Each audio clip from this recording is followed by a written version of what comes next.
Hi, you guys. We're so darn quiet. How's everybody doing? Hi, Bruce. Hi, Lane. Hello. Kristen, how are you? Great. How are you doing? Good. Good to see you. Yes, good to see you. Morning. Happy Wednesday, whatever day Happy it is. Wednesday. Good morning, Bruce. How are you? Hey, Kristen. Hey, Bruce. How are I'm you? good. I'm trying to get situated so that you guys can see me. You can. And my dogs are saying hello. Yeah. That's why I'm in the office, actually. Hold on. Lucy was very vocal this morning. She wanted to participate in every phone call I had. How are you, CJ? My dog was looking around for those dogs, Bruce. Right. Where are my friends? My friends. Right, for sure. Hey, Bruce. They heard all of you guys talking. Yeah. Bruce, we ran into a couple down here in the Third Ward before this all shut down at a wine restaurant right down here. Nevin and Patty. Oh, seriously?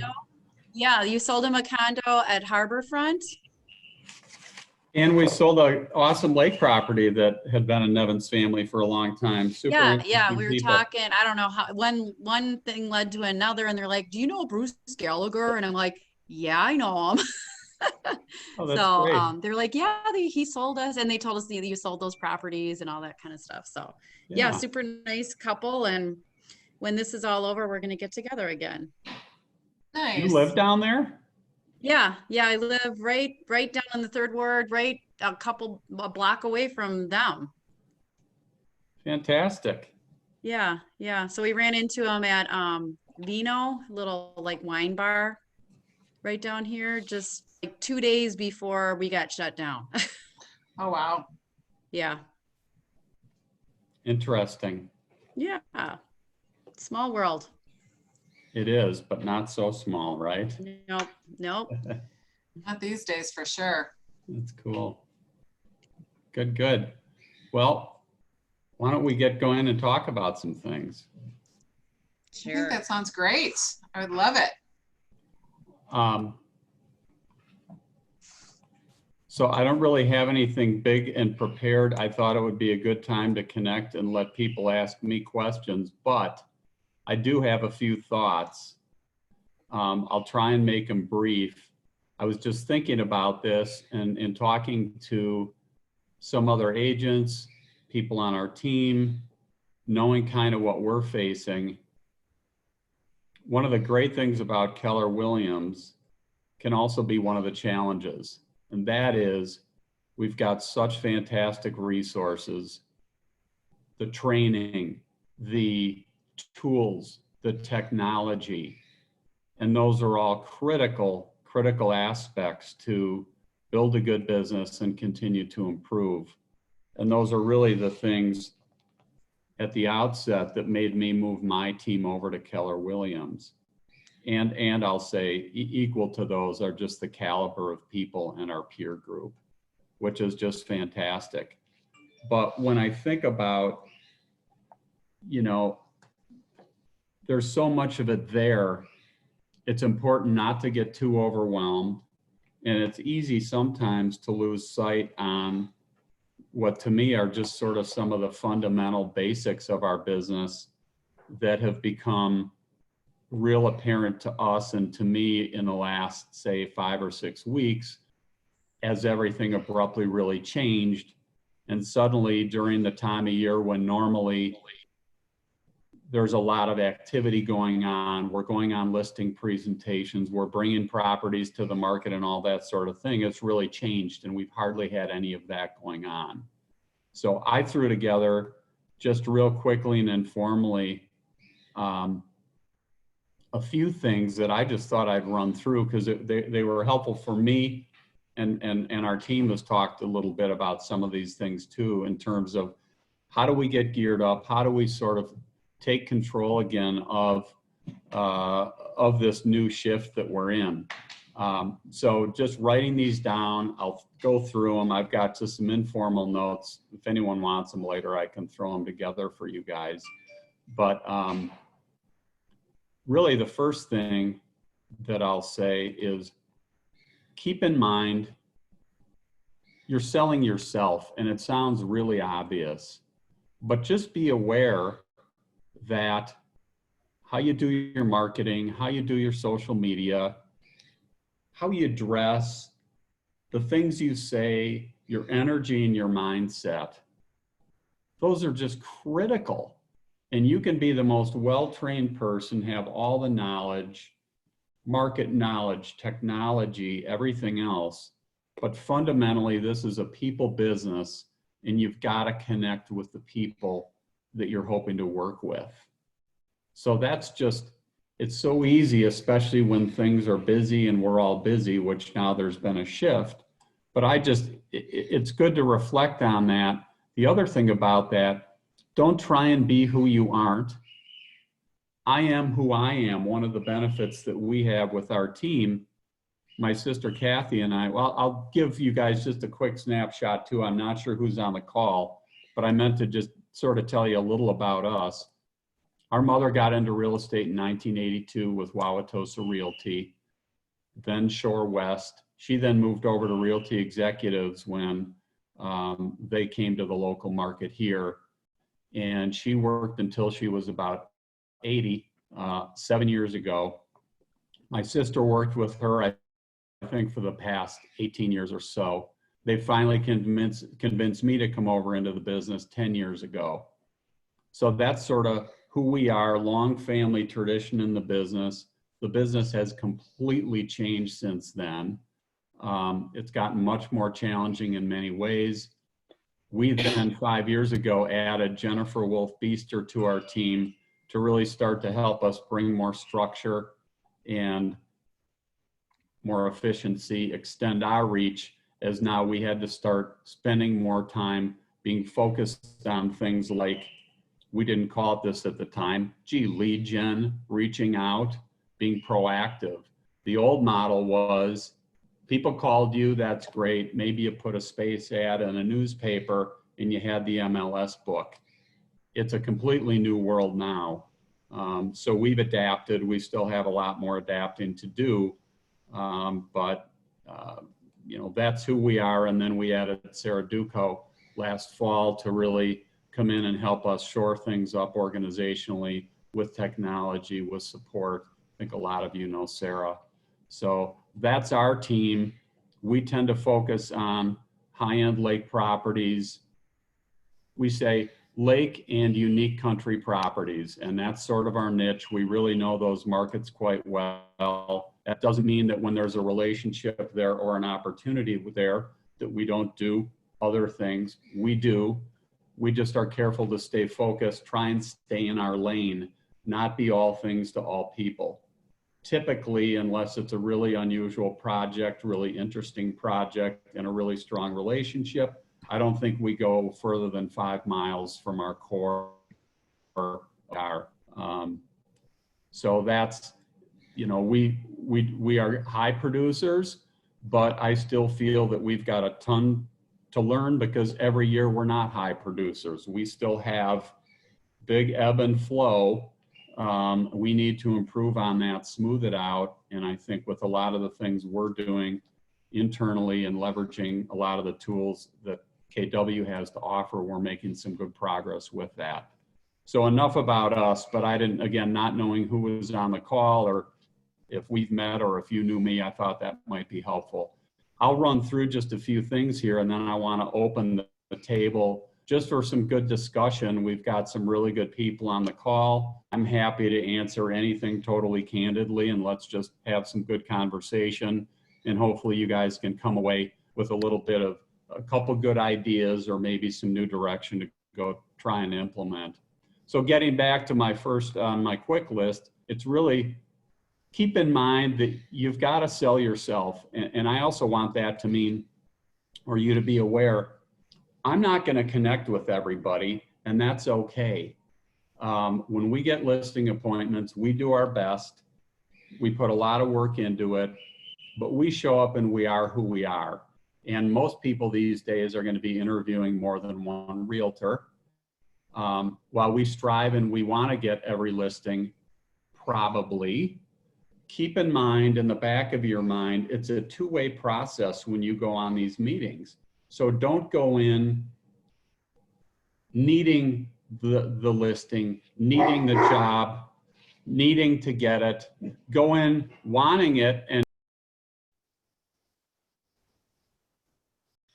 Uh,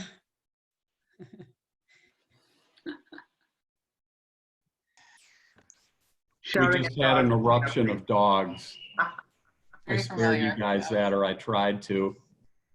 So anyway, in the back of your mind, be comfortable that this needs to be a good fit. And so that should also frame to some degree the type of questions that you're asking and how the process goes. There are opportunities where, and I'm sure you've all had them too, you just don't get a good feeling that this is going to go well, and that's okay. So again, be yourself, and sell yourself. Along with that too, particularly in thinking about this call and some of the things our team's been talking about, know what you're good at and emphasize those points and bring those into what you offer to people. If you've got a team, my sister Kathy and I work pretty well together because I think we've got different skill sets, different strengths. And so that works well if we're going on a listing appointment or working with buyers. If you aren't on a team and you're solo, I think it's still well worth finding someone, a friend in the office, another agent, someone who you get along well with, who you can collaborate with. And I wouldn't even put it past saying in this type of environment, the listings are what we all need.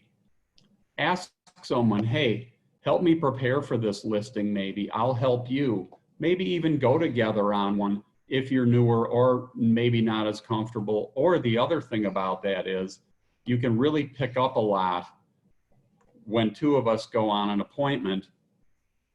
One's listening while the other's talking. You can ask different questions. That can be super helpful too. And it all goes back to, don't try and be what you're not. And certainly we all have places and aspects that we can always improve on, and that's great. But I think go from your strength. The other thing I wrote down is mindset and attitude. And I think this is just bigger than everything else. Do what you need to do in business and frankly, your personal life. The attitude and the energy that you bring is going to come back to you directly. And we've all had this. You show up for an appointment and there's a weird energy and maybe it gets off to a little bit of a rocky start. You've got to be centered and positive in yourself, and you can change that energy and you can bring a positivity to it. So especially in these times when this is such a momentum business, such a business with inertia, we've all seen this, and I don't care how long we've been at this business or what kind of success we may have had in the past, it's human nature. If we're in sort of a downtrend, not many listings, not much going on, it's really easy to let that downward momentum take over. We've all had that feeling, hey man, we went under contract this week on something, we got a new listing. You've got a completely different energy, and it shows and it comes across. You've got to figure out how to capture that, bottle that, and take it with you, even when maybe things aren't going great. Because all it takes in this business, as we all know, is one good phone call, one good appointment, and there you go. You've got the foundation for good positive momentum again. I just can't underestimate that one enough. I'll get through my list and then we can talk. The other thing about that, I said, decide on your core market and be clear on your core target market. I see a lot of people go all over the place. I gave you a little description earlier of where we're focused. And, frankly, we should be, and we are right now, our team in the process of focusing in even more. And I think in times, whether you're starting out new or it feels like you're starting new, because like us, we're hoping to have another new listing or two. But a few weeks ago, we had basically nothing that we knew was coming in. That's a bad feeling to have. I don't care who you are or how long you've been in the business. And that's when it's important to say, okay, what am I good at? Where are my interests? Where is, and it could be a geographic target market. It could be a type of property. It could be a neighborhood, the neighborhood you live in. If you're in a city, you know, hey, there are these great condo buildings that I really like. Maybe I sold one there. Pick something, focus in, and start with something that's manageable. Do some lead gen, do some marketing, put together a report, get some data together. Do a small mailer, you know, $1 a piece for a postcard, or even to have a better impact, do a personalized letter with a very, very micro snapshot of what's just gone on in the market. Let them know, hey, we're in business, real estate is essential, but then follow that up and decide to cultivate. But I'd say start small, start focused. And again, if you can come out of something like that, make a goal, hey, in the next 2 weeks, I'm going to have 2 things I'm going to do with this target niche or that target niche. Make a plan, stick to it. It doesn't take much money at all. And I'll bet out of that, you will have some good conversations. You'll probably find a buyer or a listing, and there you go with that positive momentum that's so critical. But I think a lot of people get stuck. Where do I start? You know, what am I going to do next? So that's just a suggestion that I have, and that's something that we are doing with our team. The other thing is that I wrote down, be prepared, be over prepared. This goes a little bit to my nature, but I was talking to somebody else about, they were going on a listing, didn't know a lot about the market and didn't know a lot about the buyer. And I said, before you even call, and it was a lead, a referral lead. I said, make sure before you call them, do a bunch of work, become an expert on that type of property. It was a specific type of property on that area, on that neighborhood.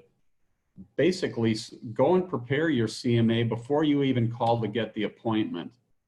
The goal of the call to get the appointment is simply to get the appointment, but what if they bring up a question or they relate to something that's sold down the street? If you're not aware of that and can't answer it, you're no longer the expert in their eyes. If you can, and you can speak to it, although I always caution, don't try and sell over the phone. The goal of that is to get in front of them. But again, be prepared, be over prepared, especially in this climate that we've generally got time, more time than we typically would, most of us at this time of year. There's no reason not to dig in and be super well prepared. That comes across.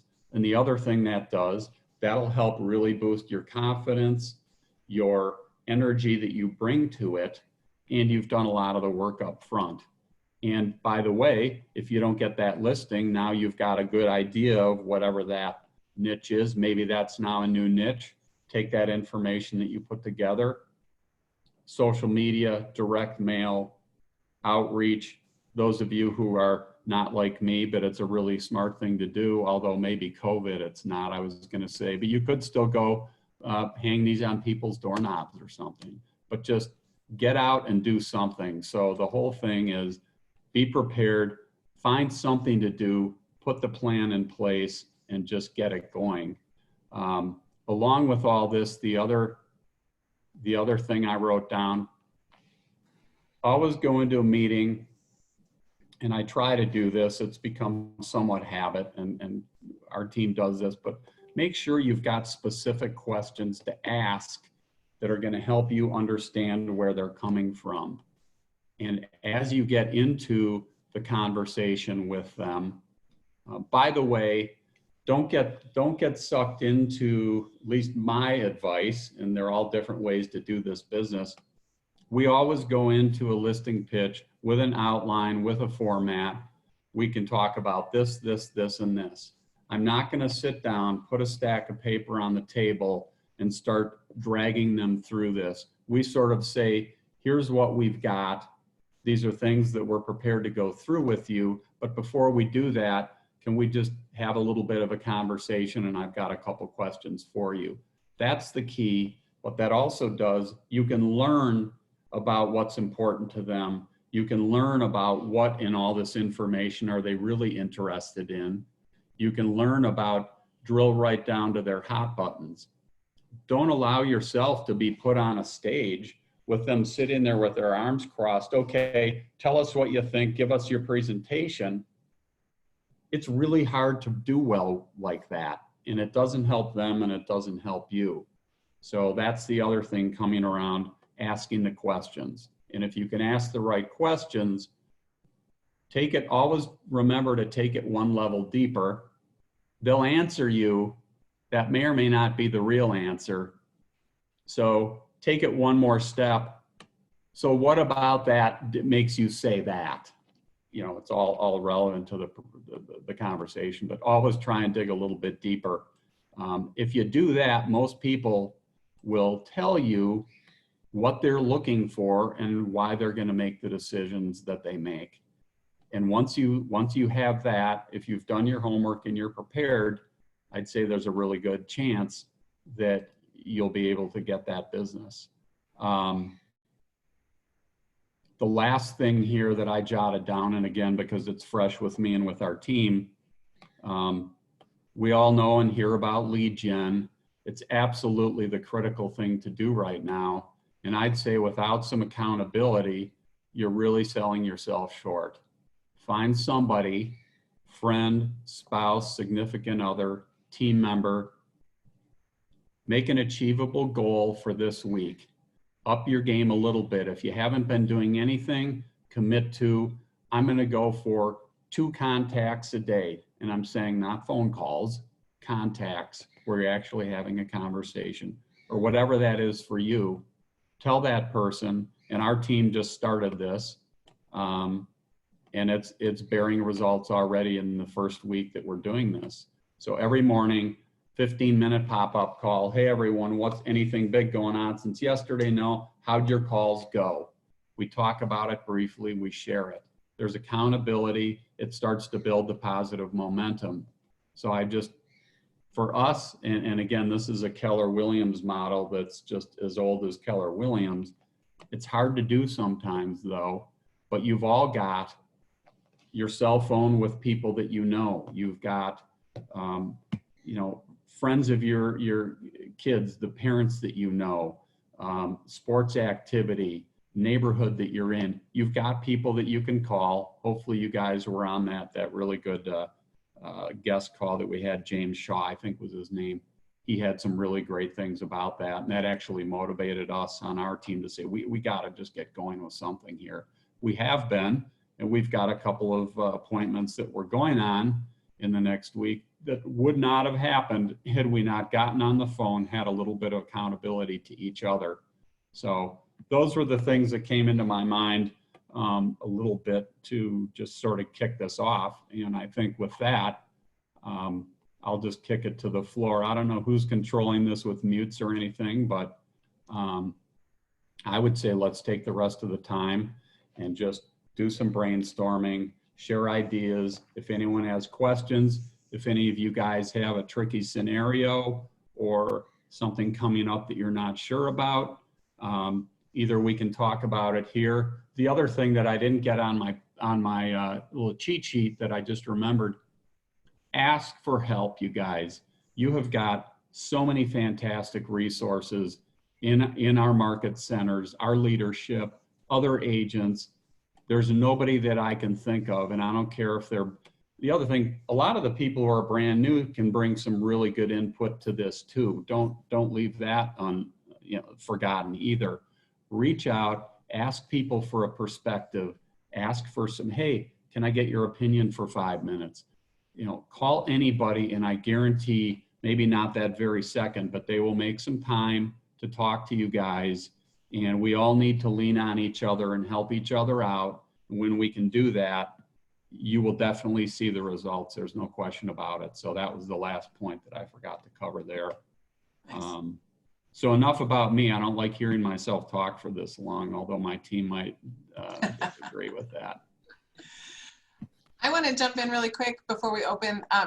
Bruce, I took 2.5 pages of notes. I think, I thank you for sharing the insight that you did, and I'm excited about the questions that you have. I wanted to call out how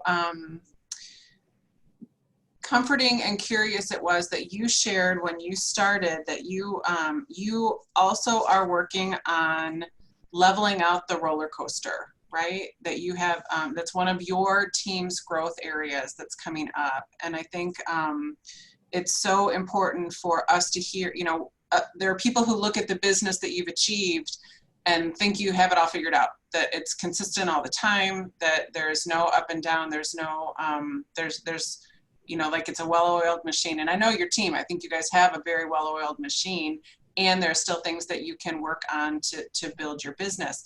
I'm curious, how do you prioritize what your next learning is? How do you know what the next, when you're ready to take something to the next level, or how do you identify your gaps so that you can move your business forward? So with us, we've known our gaps for 5 years, and the gaps haven't changed that much. We're making progress on the gaps, and so I guess that's what I can say. We are a total work in progress, and it's the old catch-22. Are you working on your business, or are you working in your business? And that's one of the big challenges of being in residential real estate. When we're producing and we're busy, we're buried in the details. We're in the business. And we all know what it's like to work 7 days a week. And when you're doing that, it's almost impossible to go a little bit big picture, be strategic, and work on your business. And that's why we decided, for example, this last fall, to bring Sarah on to help with our team, to continue to make an investment to be able to get us all of us in the business, to allow me to be a little more strategic, frankly, do more lead gen, work on more of the strategic pieces. But even for, I don't care if you have a team or you're an individual, again, I think it's critical, find somebody close to you that you can kind of find to have as a sounding board, and who can take kind of a personal vested interest in what you're doing and whose opinion you respect, and, you know, revisit it. Or there are great opportunities for coaching within the market center, productivity, mentoring. Beyond that, Keller Williams Maps, and Maps has a lot of even sort of not sort of ongoing, but topic specific, discipline specific coaching workshop types of things. I think those are really, really good to do. So I guess on that note, I would just encourage everyone to do something. Like I said with us, it's a couple, you know, week, 10 days ago, you guys, here we are. Yeah, we all been busy, but do we have business coming in the door? We don't. What are we going to do? Okay, the old obvious answer, lead gen. What are we going to do? So we just put some basic measures in place, which we're starting to implement. We're starting to see some results. So I don't know if I'm answering your original question or not. Yeah, no, super helpful. I appreciate that. So the things that stood out to me was selling yourself, monitoring your mindset and your attitude, getting positive momentum, and knowing your core market. So I just think great information. And I know you want questions, so I would really encourage people to jump in with your questions. Feel free to unmute yourself, and we'll keep picking your brain, Bruce. I actually have something to add from the Gallagher Lake Country real estate team, and that is, you know, I think relative to Diana's question of how do you identify the gap and how do you choose what to work on, I would say stand back from your business a little bit, see what's working for you, and identify potentially one thing at a time. one of the things that I see with Keller is that there are so many opportunities for training. You could literally be in classes or watching YouTube videos from the time you wake up until the time you go to bed. So I think it's really important to focus on one thing at a time. Decide that you're going to really look into command and try and get a handle on that, or you're really going to, you know, try to understand the whole process from accepted offer to closing. Whatever it is for you, try to do one thing at a time, because otherwise I think you can just totally spread yourself thin, become quite easily overwhelmed, and kind of be spinning your wheels, training, learning, but you have to be able to apply that thing that you're learning. And that's why I'm saying just try to limit it to one focused area at a time, or it just can become overwhelming and you will be a great student and not a great realtor. Yes, I agree. There's a lot of like drinking out of the fire hose for a while, but then it's like trying to figure out what areas to sip from. That's tricky. So Kathy, I love that you said that. Sorry, Beth, did I interrupt you? Or Oh, no, I'm just agreeing with her. Yeah. I think I love that you said that, because I've been feeling that way. So this morning, for the first time, I woke up and I actually made a chart of what I'm going to do today, which I don't usually do, because I am the queen of, I'm so busy. I used to be, until I got knocked over the head a couple of times. I'm so busy with all my contracts and my listings, right? Instead of finding the next business, I'd say I'm so busy here, instead of leveraging out. Back in the old days, I wouldn't leverage out. I'd just go, I'm swamped, but I have 2 listings, right? And I have 2 accepted offers. Now, fast forward now, I literally leverage it off to an admin or a transaction coordinator or somebody. Once I have a listing, they take the paperwork and I'm not lost in that.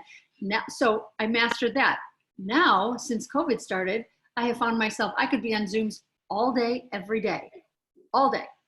So I decided I'm going to pick and choose 2 a day that I'm going to participate in. Some are non-negotiable. The Tuesday meeting, non-negotiable, right?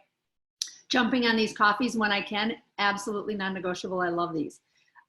There's very few, you can pick and choose and then block out when you're going to actually put the stuff into action, because you can just say, oh my gosh, we're so busy, but what are you actually doing to put it into action? I love that.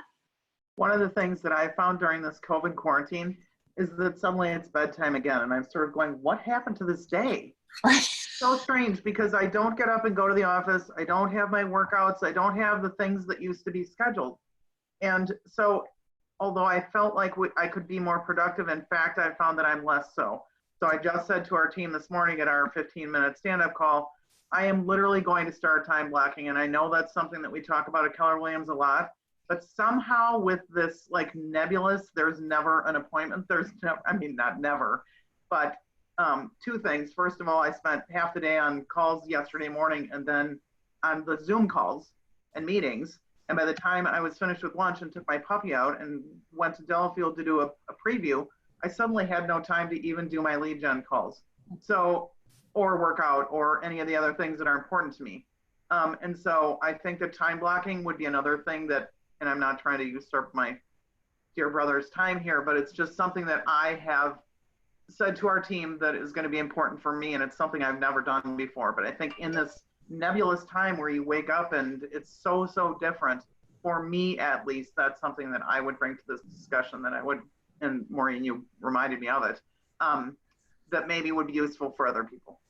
I love that, Kathy. And one of the things that that I've been trying to do with time blocking too, because I find that too, there are so many things that you can be doing. What's the one thing that's going to move your business ahead? And Bruce, you talked about that too. Dial into your niche. Make sure you do one thing and do it consistently. And KW has all sorts of resources on time blocking. And the one thing, I don't think I heard this piece before, because I used to put a time block schedule together, and it felt more like a weight than a guide, because what would happen is that life would interrupt and what was on my schedule didn't actually get done. And I'd look at my schedule at the end of the day and I was like, oh, right, my one thing was this, which is absolutely, it did not happen. So I went back and I read some of the techniques around time blocking. They say, first of all, use a pencil. And secondly, if you've identified that one thing that needs to get done and it doesn't get done, it's not something to feel guilty about. What happens is if it's gotten interrupted, you need to find the next place that it gets scheduled in. So it's not that, it's not something to feel bad about. It's just a reality that, oh, that was my one thing. It didn't happen in the time that it was supposed to happen, but it's the most important thing. So where is it going to happen now? And that's been super helpful to me, just trying to get all of this in. And I know, Bruce, we've had conversations before about how challenging time blocking is when you're dealing with clients who come at you at any time, right? Like their business is really important. So I don't know if you have any suggestions on that or want to talk about that at all. All I'll say is when we get real busy, don't allow your clients to make you a puppet on the end of their string. They will realize too, and it's kind of, you train them to a degree. And if your phone's ringing, and this applies to everything, I let a lot of people go into voicemail because I don't want to be sent off track. And that's so disruptive to your momentum. Another work in progress for me, for our team too, when we start something and you get momentum going and you're 80% done with this project and I've just spent 2 hours on it, finish it. Don't take the other calls. Because if you don't finish it then, when are you coming back to it? Is it later today, or is it tomorrow, or is it next week? And if it's next week, you just blew a whole bunch of time invested in productivity. So with regard to that, with clients calling, people reaching out, really guard that preciously and don't let that derail you. Oh, hi. Yeah. Derail you. So can I ask then, because oftentimes people hear the idea of providing good customer service means being available all the time. And you talked about it being, don't be all things to all people. And I think sometimes we hear good customer service is all things to all people. I'm going to fill these gaps. I'm going to make sure that there's no lack. Can you talk a little bit about how you provide, because I know your team is excellent at customer service. What's your thought around that, and what does that mean for you and your team? I think we attempt to, well, we don't attempt, we go above and beyond in making the big transition for people, whether they're buying or selling. In either case, they're moving and it's a big life change. And that's one of the things I think that we do really well is, and we've got a team to help do that though, whether it's lining up contractors, meeting them there, facilitating. Now, we do not do the work. We are not shoveling walks. We are not sweeping places out. And I see plenty of realtors who think that they want to do that and need to do that. Well, okay. To me, that's dangerous and that goes beyond what we're doing. But a lot of people, it can be an overwhelming process. And so if the transactions have a lot of wrinkles, some things need to be done, just be sensitive to who are you dealing with? Do they seem overwhelmed? And what can you do to make it easier for them? Fortunately, with our team, we've got some great, capable people. We've got some really good, capable vendor partner, resources to bring in, ranging from helping them pack or just a painter to do some good touch up before listing, handyman. And you all have a lot of this, but we're very proactive in making sure that we're paying attention to what's going on with our clients, to what they're saying. If they're frustrated, if we sense that they are, ask the questions. And we have a very, very hands-on approach. And again, sort of our business model.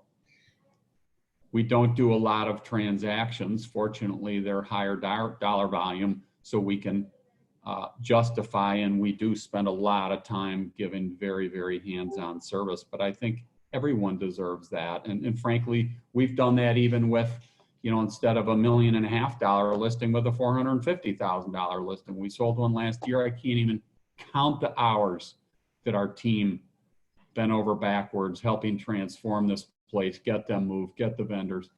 But you've all probably been through that, so. The other thing that I would say about that is just, set aside working hours, as it were, so you are not eaten alive by this business. Don't be a pop-up realtor. If somebody's calling you at 10 o'clock at night, unless they're writing an offer or you're in the middle of something that could potentially really need your attention, set some boundaries with people. Don't pick up your phone, tell them. Or if you were planning to go do something with one of your kids and then somebody needs you, I'm sorry, I have an appointment then. How would this other time work? Especially if you're an individual agent and you don't have the ability to, fall back on other people, or you don't have someone that you're partnering with in your office who you can say, hey, could you run this one for me? You don't have to tell them what you're doing. Just tell them you're not available then. This business will eat you alive if you don't set boundaries, and that's one way to do it. Love it. Thank you. Okay. Can I ask a question? So you guys started these morning stand-ups, which I think is, and everybody should be doing that with somebody, whether they've got a team or they don't have a team. They should have somebody to account for every day, just to wake up and say, hey, okay, what are we going to do today?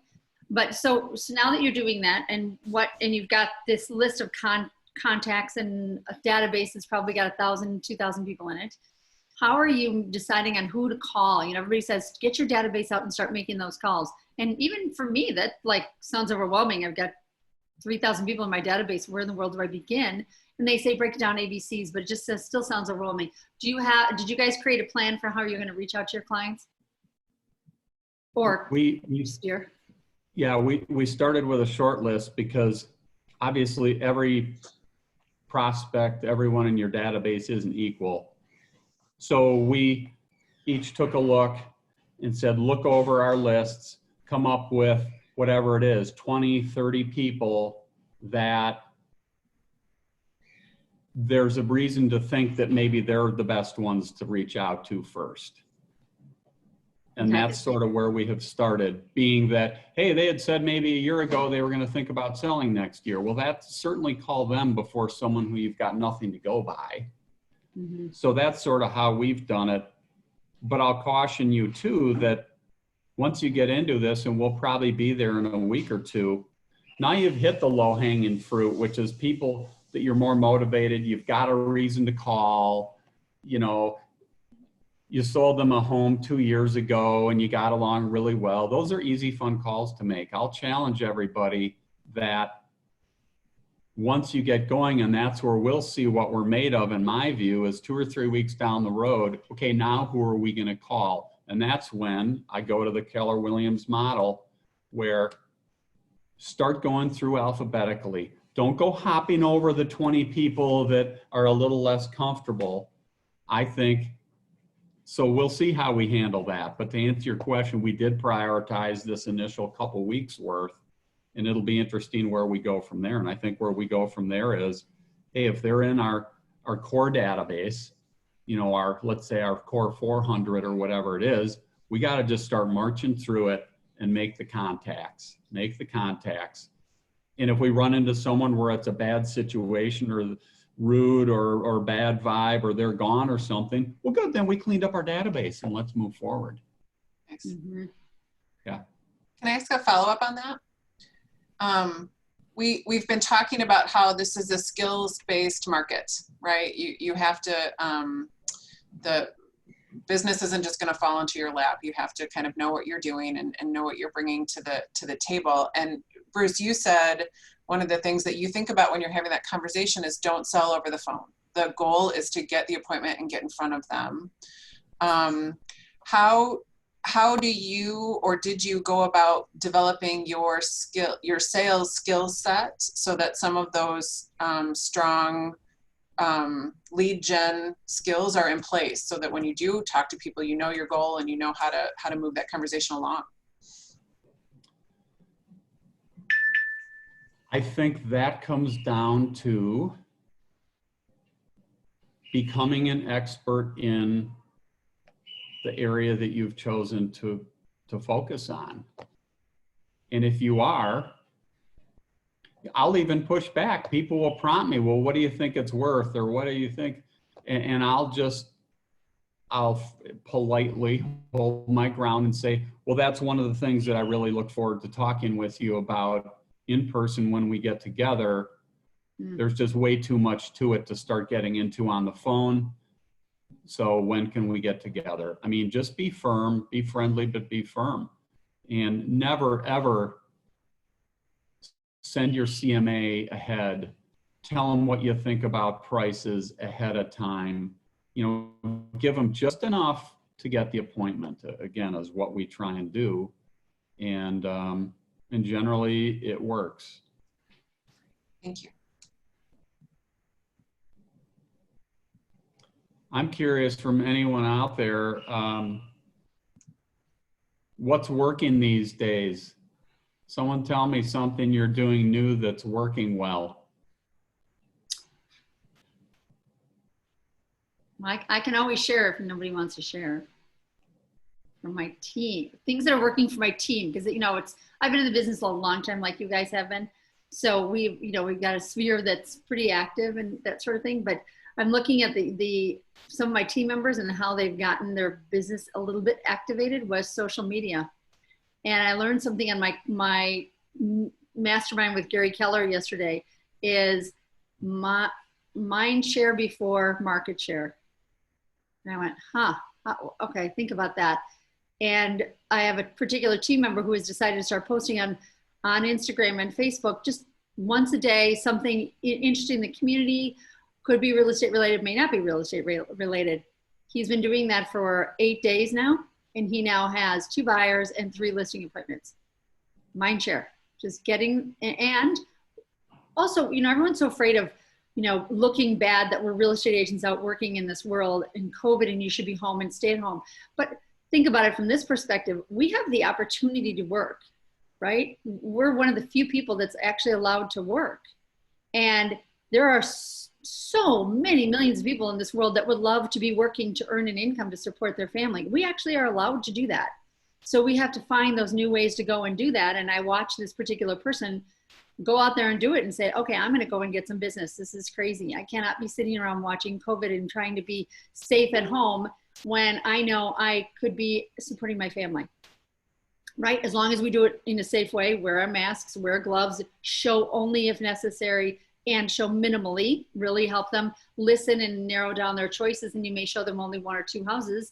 And if you've done your homework well, sent videos, do video tours before you take them to see houses and help them narrow down their choices. I mean, all of it takes a lot of extra work.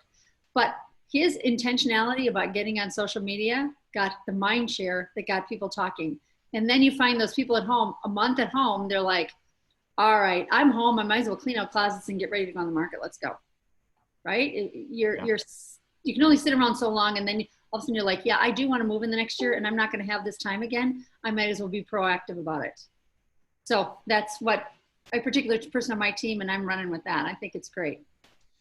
Well, and one of the things that I was thinking about actually this morning is not only do we have the opportunity to build an income and a living, but in the conversation now between open up, don't open up, how are we going to do that safely?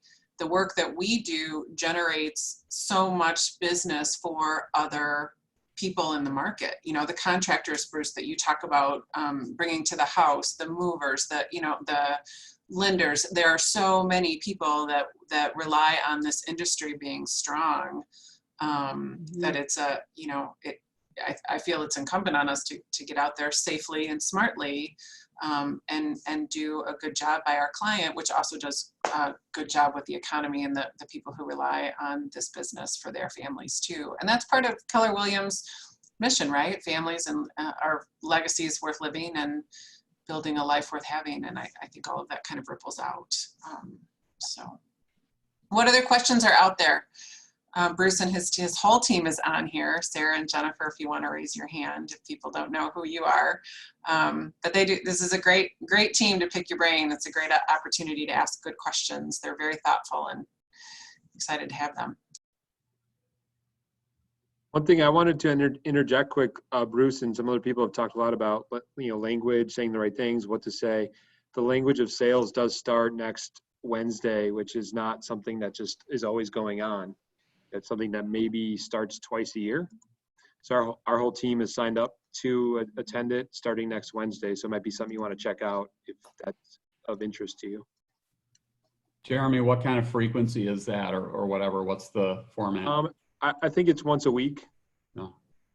And I mean, you didn't hear this from me, but I mean, we're only signing up one person, and we have a team, so we're gonna share those resources. I mean, we're not gonna sit there and pay $400 for every person that attends it, right?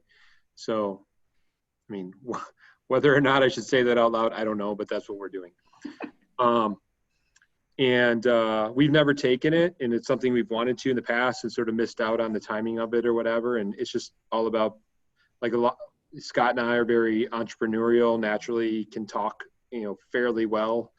But just getting out of that and learning more skills-based stuff versus just whatever naturally pops into our head at any given moment is what our thinking is and goal is, and to have our whole team on the same page with a lot of the language that we're using. Love that. Thanks, Jeremy. Too, just along with that, just to remind everyone, the new bold coming up. Our team, actually, we need to talk about it and decide who's going to do it.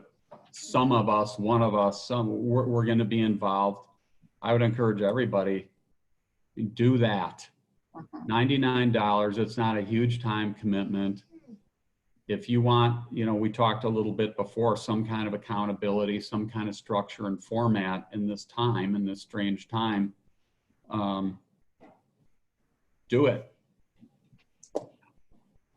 So my team talked about bold this morning because I made everybody do bold in the fall, and I'll be the first to say I don't love it. It's hard work, but the results are always in the numbers, right? So we do it. And this morning I said to the team, okay, do you want me to make you all do bold, or what are you thinking? And my biggest naysayer on the team said, do we all know how to sell real estate in this current economy? And do we see this changing in the next 6 months to 12 months? Why wouldn't we want to get on and get some help in learning how to sell in this economy, right? And this world that we're in is weird. And so let's listen to what those coaches have to say about it. If you're not in coaching, this is a great way to listen to lots of different coaches talk about how to be successful in this weird world we're in right now. So I agree with you, Bruce. I think it's an opportunity for $99 to hear a lot of different perspectives. Absolutely. I love it. So just in terms of resources and to follow up on what Jeremy shared, you all know the May calendar just went out yesterday, just got published. It's called the May training calendar. And it to speak to your point, Bruce, you could do something, and Kathy, I think you said this, you can either be a really good student or a really good real estate agent. So the resources that are provided by KW, we have to learn how to use to support the goals that we're trying to achieve. So, take that calendar, take the language of real estate, take bold, look at what your goal ultimately is, and then time block based on that calendar that comes out. And how do you, start with your goal, and then what are the things that are going to support it underneath? Find your accountability partner and figure out a way to keep your mindset positive, get the momentum going. And I mean, we're the company that writes the books on achieving big goals and big lives. And so I just wanted to follow up with, if anyone wanted help with that, we've offered that out to our market center, that we'd sit down and look at that calendar with them, what makes the most sense for them to be paying attention to, what are those 2 calls you need to be on a day, so that you can get your goal and do the work that you need to do around that. So many good tools, and we have to figure out how to sip from that fire hose, right, Beth? Great, we'll do that. Awesome. You guys, we're coming right up on noon, and we want to be respectful of everyone's time. Bruce, thank you for all of the great insights and good conversation that I think you really prompted here today. Gallagher Lake Country, thanks for being here, and thanks for being such a great, steadfast presence in the market center out here. Anybody else want to, any last words for Bruce and the team, or any last questions before we let these folks get on with their day? Good to see everybody. Go make some calls, get some appointments. Awesome. I love it. All right. Thank you guys. And Bye. thank you, Bruce. Appreciate it.